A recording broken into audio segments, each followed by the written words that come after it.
everyone, my name is Brittany from Brittany Loves Reading, and I am a co-host for the Get a Clue Readathon for Team Scarlet. Last night, I was hosting Tuesday night sprints, and they were going well. We were reading our room books, everything was fine, and then Rainey decided to drop the chaos. Hello, everyone. We have Rainey, who has decided to join us, but right before we finish that sprint, if anyone wasn't paying attention to the Discord, Rainey has dropped the chaos. I did. That I did.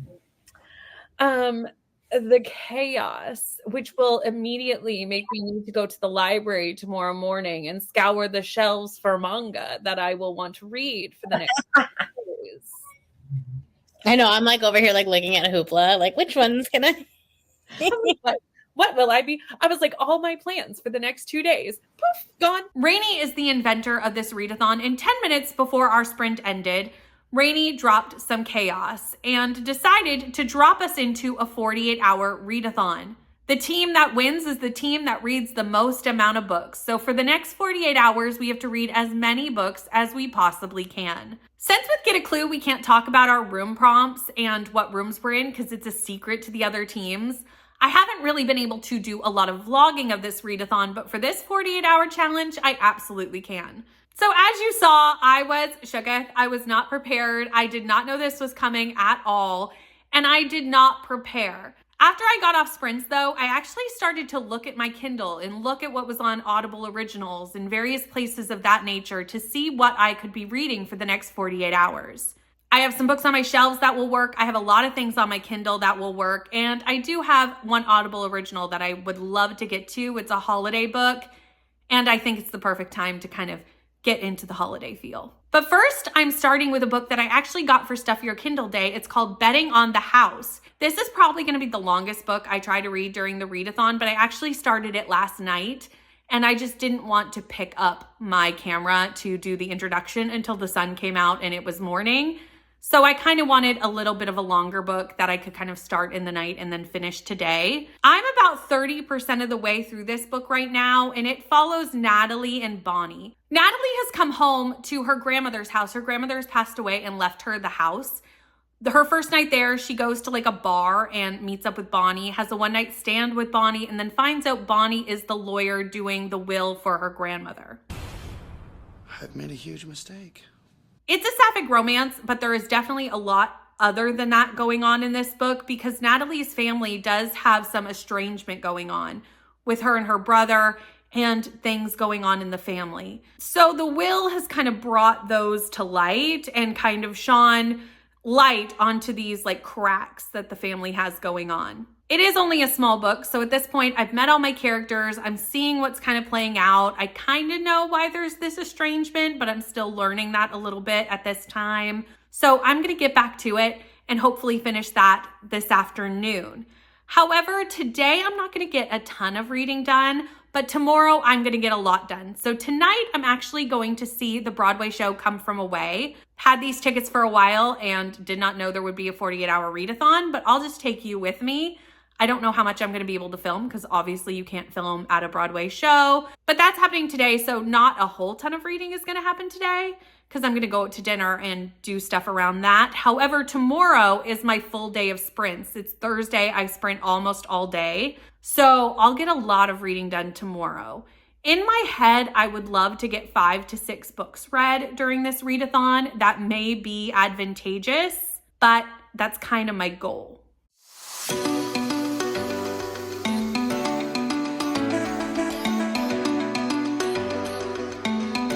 Well, it's a new day, and yesterday did not quite go as planned.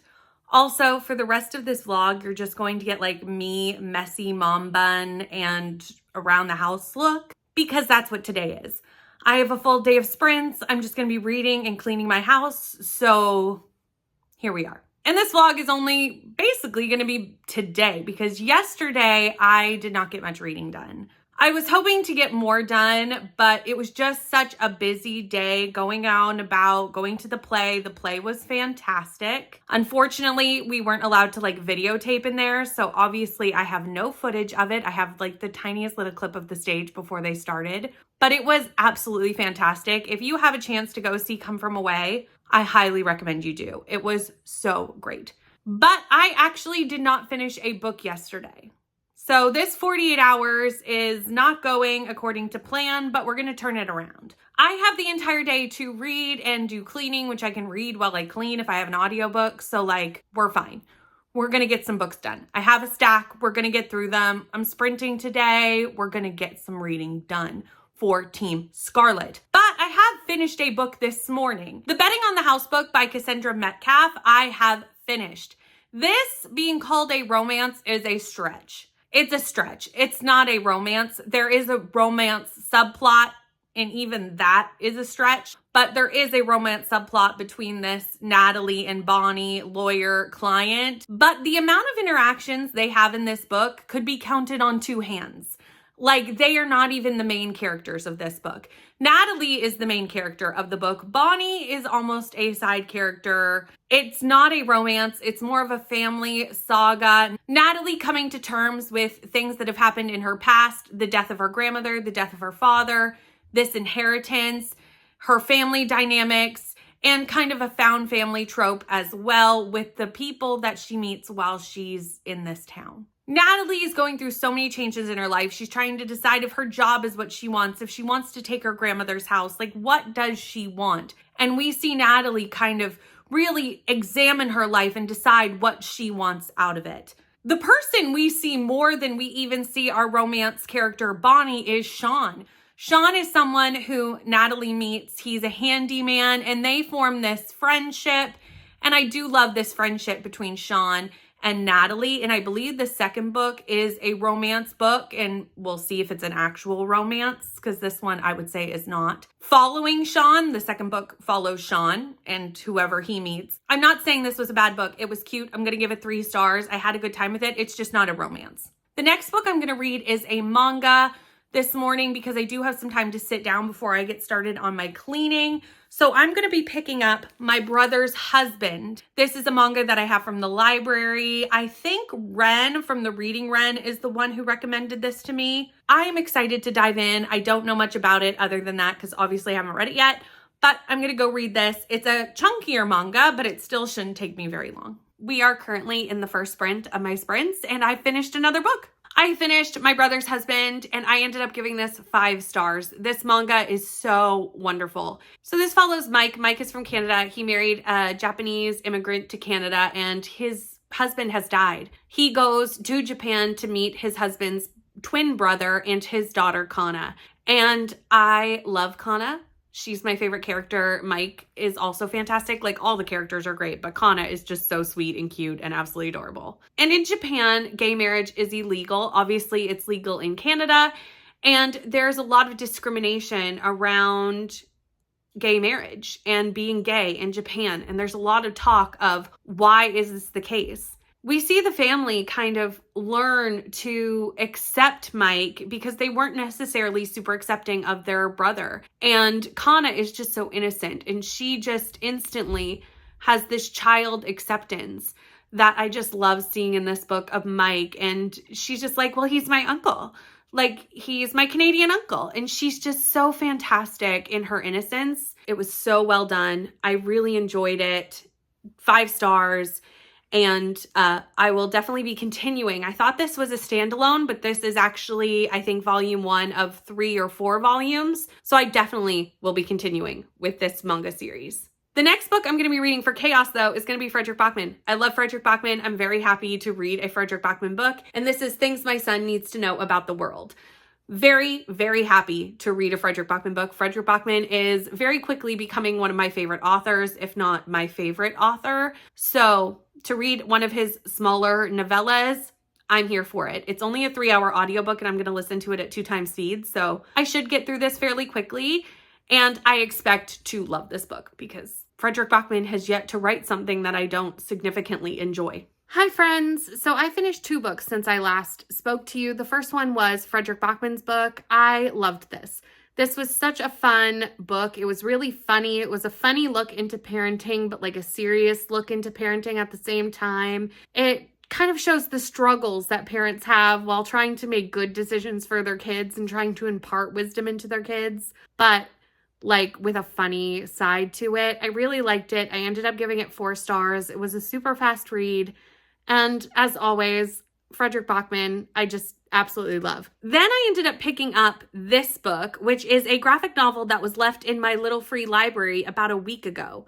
I saw it in there and I pulled it out immediately because I like to have graphic novels just for this instance, those 48-hour readathons where I need quick books. And a graphic novel is always a great option for that. And it was in my little free library. I knew absolutely nothing about it because I found it in my little free library. It was a fast read, but I am only going to give it 2 stars. I did not love the way the story was written. It was very jumpy and it was really hard to follow. It felt like I was missing something, but this is volume 1. I went and double checked because I felt like I was missing something, but I'm not. And it was just really, really jumpy. It follows this small island. They kind of are on their own. They're taking care of themselves years and years after the Great Wind killed a lot of their kind of community. The emperor's main samurai shows up and tells them they have to basically swear fealty to this emperor. They are like, no, we don't want to. And then very quickly, all of a sudden, they're sending off warriors to help the emperor. Like, it just moved around so quickly. It was just very jumpy and very back and forth all over the place. And the writing just didn't work for me, unfortunately. The art style was actually quite nice, though. So 2 stars, and that's just where we're going to go. I completely forgot to bring down my next read, but my next read is going to be This Winter by Alice Osman. I ended up picking this book up as part of my Picking Up Red books that I just put out a couple of weeks ago. I love Heartstopper. This is one of the Heartstopper novellas, so I'm going to dive into this and have a little bit of Nick and Charlie time. I love the world of Heartstopper. I love everything about Heartstopper, so I know I'm going to enjoy my time with this novella. So it's the next day, chaos is over, and last night I did finish This Winter by Alice Osman. I gave this 4 stars. Nick and Charlie, you can never go wrong with a Nick and Charlie novella. This follows Tori, Nick, Charlie, and Oliver over Christmas. The Christmas after Charlie goes away for his eating disorder. So there's a lot going on in this family during this Christmas, and we just follow them during that day. It's a really cute story, but it does cover some really great topics, some really great discussions. It's small, but I really enjoyed it. 4 stars. But that is the end of this mid-month chaos vlog. I ended up reading 5 books, not as many as I was originally planning, but it was my number that I really did want to get to when yesterday rolled in. So I'm pretty happy, especially where I had one day where I didn't get almost any reading done at all. 5 books, I'm pretty happy with it. I have no idea who won yet. Rainey hasn't announced it, so I have no idea. But by the time you see this vlog, we will know. Hopefully it was Team Scarlet. Fingers crossed. Please like, comment, and subscribe. It really does help my channel grow, and I'll see you in the next one. Bye.